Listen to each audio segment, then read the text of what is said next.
Storm 300. I'm back again with another review. This is just absolute exciting time for me. It's getting colder outside. We at that point where you're gonna be wearing your most desired fragrances for the fall and winter. And I got a absolute gem banger for you guys. This is, I hope I don't mess the name up, Xocoatl by Fuegia 1833. This company I found out by watching a few YouTubers, mainly Moody Boo.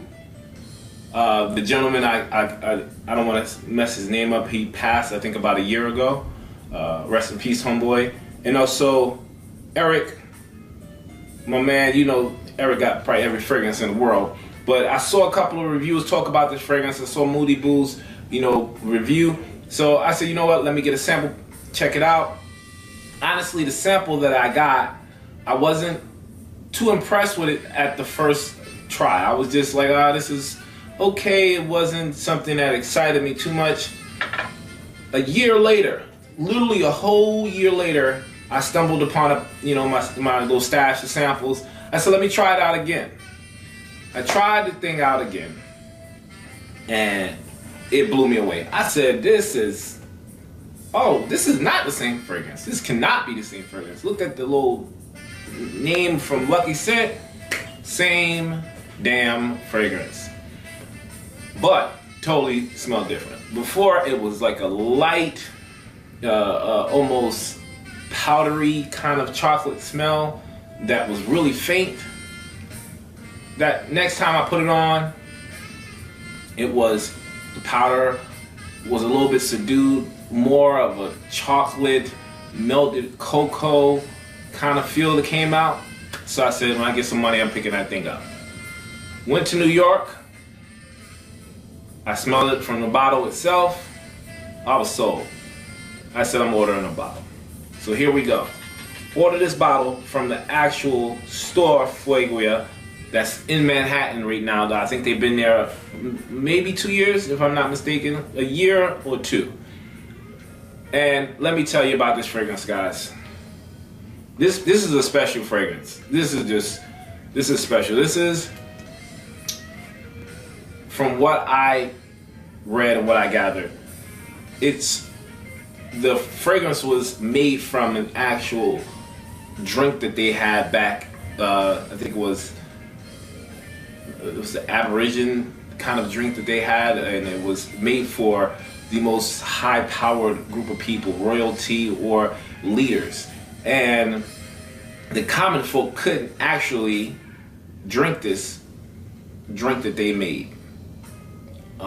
It would basically mean their death. They would die if they got caught because the drink was so special. Now, this fragrance here kind of represents that drink in the olfactory sense. It smells gourmandish. It smells chocolatey. It smells cocoa-like. It also smells like a fresh brew mixture of coffee with some type of whiskey, rum, or even cognac, or possibly all three. And then you have this kind of almost daydream kind of effect when you smell it. It just puts you in such a great mood of these not super sweet blast of cocoa or chocolate. No, this is a tamed cocoa, in my opinion. It's not something that is immediately super sweet. Nah, it's sweet, don't get me wrong, but it's captured with an elegance. It also is complemented by this boozy effect that isn't like you just drunk a whole glass of whiskey and now you smell like a wino. No, it's just almost a pinch of booziness that sits right on the layer of the drink. So if you can imagine someone pouring you this hot cocoa mixed with a slight bit of caramel and coffee, and then lightly dropping a half a shot of whiskey, rum, or cognac on the top. That's what this gives me in that effect. That's the overall smell. But when you first smell it, when you first spray it, I gotta spray it. I'm gonna show you guys the spray while I'm putting it on my hand. Very, very, very nice spray. This thing comes out with a mist, but it also has like a jet stream, and then the mist pops out. Beautiful. So that cocoa effect comes out very, very strong at first, but subdued, like I said. It's not overpowering, not overwhelming. It's just the right amount. And it has a powdery effect that comes along also in the opening. The middle notes definitely, I think, plays a little bit more towards the booziness and has this kind of marriage between boozy and cocoa kind of merging together that creates a special blend that I have not seen created in ever. I've not smelled this, or this doesn't remind me of any type of fragrance. The dry down in this fragrance is heaven. It is. If you could capture heaven in a box and just tie it up and open it up once every time you wanted to visit it, that's what the dry down is like. So you have the chords of the cocoa still there, but it's not so present and in your face, but the powderiness, the kind of coffee, fresh brewed coffee kind of feel comes through, and then that booziness, man. Coffee, boozy, cocoa.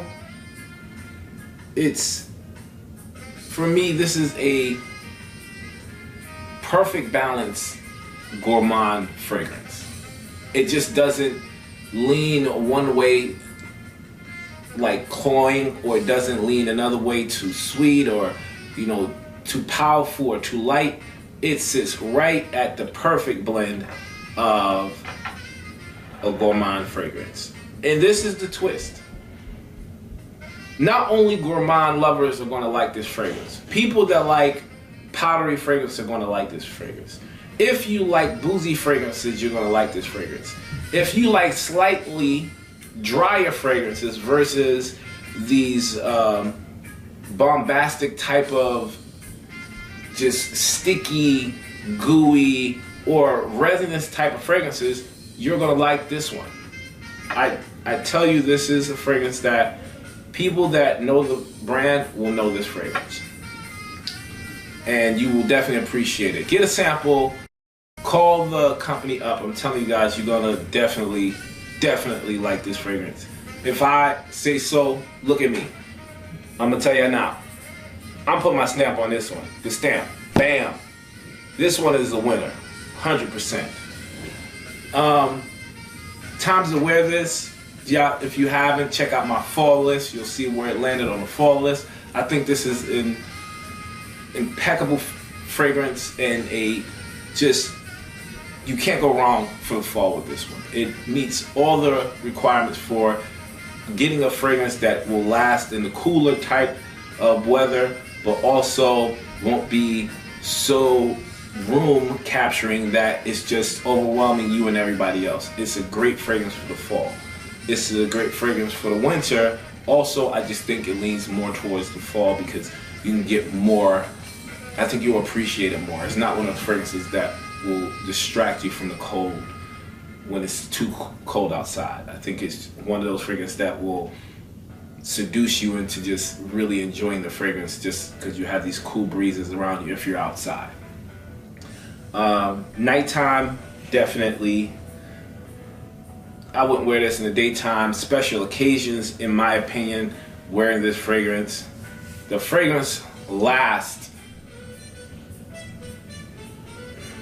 I'll say, between 7 and 10 hours. Longevity, about, yeah. The fragrance will probably break into about 50% of performance around the 4 or 5 hour mark. It's going to get a little closer to the skin, but you will still smell it. Anybody that comes into your personal space will continuously smell that for at least 10 hours. And I think it's a fun fragrance. I think it's a playful fragrance. So anybody that I think from the age of 21 and up would appreciate this fragrance. It's not too complex where it's going to be this whole artistic type of, you know, I got to think about what's in it. No. When you smell it, you're going to be either surprised or you're going to be kind of like, this isn't my thing. So with that said, guys, man, this fragrance, in my opinion, is a gem, something that you need in your collection, something that I think I will continuously buy. It comes in 100 ml, 50 ml, and also I think a 30 ml bottle. This was right in my price range because this brand can get expensive. And they also make batches, so your batch might smell a little different from my batch because they don't just make the same fragrance, because the ingredients they have to wait until that time of the year where they can actually get the ingredients to make the fragrance. So last year's harvest might not smell exactly the same as, you know, 2 years from now. So check the batch code on the front of the bottle. I'm pretty sure you guys saw it from the presentation I put up, but yeah, check that out. And you know, I think you guys will really enjoy them if you give the whole brand itself, or you know, go visit them in New York. They have the entire line there. Walk around the store, smell everything they got. I'm pretty sure you'll walk out with at least 1, maybe 2 different fragrances that you will buy or have in your collection at some point. Alright guys, that's pretty much it, man. I appreciate you guys like always. You know y'all my peoples. Thank you for watching me. Thank you for enjoying. If you enjoy my fragrance reviews, and come back. Give me feedback. Let me know what y'all think about the fragrance. Give me a thumbs up if you liked my review. Comment, subscribe, and hit that bell icon so you can get more content every time I put a video up there. Man, once again, to the bottom of my heart, I thank you guys. I just hit 1,500 subscribers, and I'm not really looking like, oh yeah, I'm looking for subscribers. I do this because I just love doing fragrance reviews. So once again, I do appreciate you guys, and I'll check you guys on the next review. Alright? Like I always say, it's okay if you want to smell like Rome. I'll check you guys out in the next review. Peace.